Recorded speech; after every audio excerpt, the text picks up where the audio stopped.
짙은 어둠이 내린 상황 속에서는 볼 수 있는 것이 제한적입니다. 바로 눈앞에 있는 것만 겨우 형체를 알아볼 정도입니다.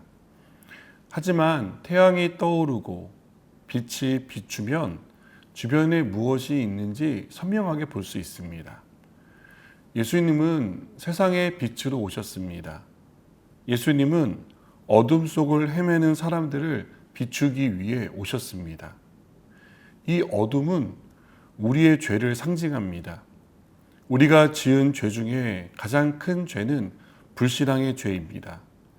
예수님이 오셨고 하나님과 하나이심을 증거하셨지만 이 사실을 믿지 않는 죄가 우리를 깊은 어둠 속으로 몰아넣었고 그곳에 머물게 만들었습니다. 지금도 불신앙의 죄라는 어둠 속에 사는 사람들이 우리 주변에 많이 있습니다. 그들은 나름의 지식을 내세워 예수님은 도덕적으로는 훌륭한 스승이 될 수 있을지 몰라도 하나님은 아니라고 주장합니다.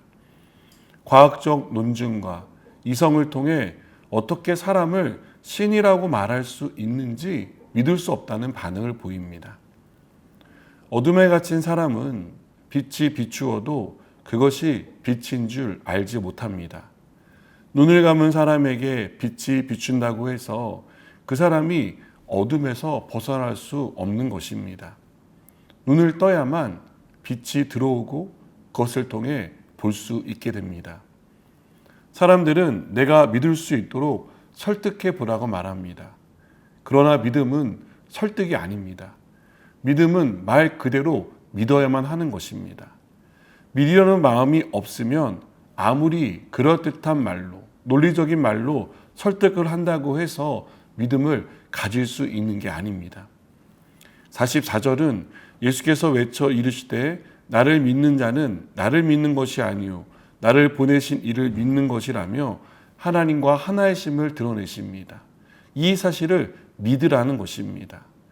예수님이 이 사실을 밝히실 때 외치셨다라는 표현에 주목했으면 좋겠습니다. 예수님은 모든 사람이 들을 수 있도록 외치셨습니다. 몇몇 사람에게 비밀을 공유한 것이 아니라 그 자리에 있는 그 외침을 듣는 어떤 사람도 빠짐없이 이 소리를, 이 말을, 그리고 예수님을 믿기를 바라신 것입니다. 예수님이 하나님과 하나라는 사실, 나아가 예수님이 곧 하나님이라는 사실을 믿는 사람이 구원을 받고 영생을 얻습니다. 주님은 지금 애타는 마음으로 이 말씀을 하고 계십니다. 한 사람이라도 더 살리고 싶은 마음에서 날카로운 눈으로 예수님을 예의주시하는 종교 지도자들을 아랑곳하지 않고 외치시는 겁니다. 예수님은 50절에서 나는 그의 명령이 영생인 줄 아노라. 그러므로 내가 이르는 것은 내 아버지께서 내게 말씀하신 그대로라고 말하며 하나님도 예수님과 같은 마음임을 보여주십니다. 한 영혼을 구원하기 위한 간절하고 애타는 마음은 성부, 성자, 성령 하나님의 공통된 마음이라는 것입니다. 그 마음이 있기에 우리가 구원을 받은 것입니다. 아무 자격 없는 우리가 하나님의 자녀가 된 것입니다. 하나님은 우리도 이 마음을 갖기를 바라신다고 믿습니다. 빛이 비추고 있고 복음이 메아리치고 있지만 여전히 눈을 감고 귀를 막은 채 듣지 않는 사람들, 보지 않는 사람들이 복음을 듣기를 원하신다고 믿습니다. 그리고 이 일을 우리에게 맡기셨다고 믿습니다. 영생을 얻은 우리가 해야 할 일은 영생을 베푸신 하나님께 감사하는 것에서 멈추어서는 안 됩니다. 우리도 영생을 주시는 생명의 복음을 외쳐야 합니다.